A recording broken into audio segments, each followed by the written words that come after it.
CM Revanth కి నిజాయితీ ఉంటే రాజీనామా చేయాలన్నారు బీజేపీ ఎంపీ ఈటెల. రేవంత్ రెడ్డి మానస పుత్రిక హైడ్రా అని అన్నారు.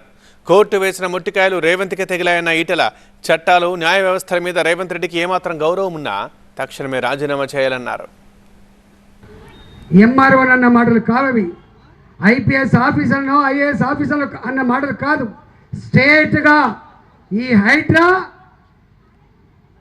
రేవంత్ రెడ్డి మదిలో పుట్టినటువంటి తనకి ఇష్టమైన పుత్రిక అని చెప్పుకుంటాడు. Brain child Revanth Reddy, brain child Hydraa. Revanth Reddy brain child Musi ప్రక్షాళన. కాబట్టి ఇవాళ ఆ రెండిట్లో అధికారులే రోజొక స్టేట్మెంట్ ఇస్తున్నారు. ఈ కూల్చివేత నాకు సంబంధం లేదు, ఈ మూసి ప్రక్షాళన నా నిర్ణయం కాదు.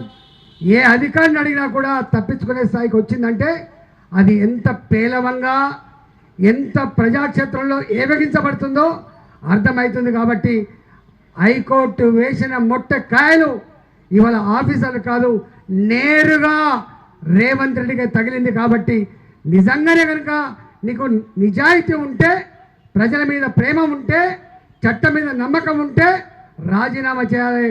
రాజీనామా చేయకుండా నువ్వు కొనసాగుతున్నావు అంటేనే నువ్వు చట్టం లెక్కలేదు నీకు, జడ్జిలు లెక్కలేదు నీకు, కోర్టులు లెక్కలేదు అని చెప్పి అర్థమవుతుంది. కాబట్టి ఇవాళ తెలంగాణ ప్రజలారా, అన్ని వర్గాల ప్రజలారా అర్థమైపోయింది. ఒడ్డెక్కేదాకా ఓడమల్లప్ప, ఒడ్డెక్కినాక బోడమల్లప్ప. ఆనాడు అమెరికాలో మాట్లాడినట్టుగా మోసగించే వాళ్ళనే తెలంగాణ ప్రజలు నమ్ముతారని చెప్పి అయితే మాట్లాడినావో, ఇవాళ మా ప్రజలు మోసగించబడుతుండొచ్చు, కానీ పదే పదే మోసగించబడరు.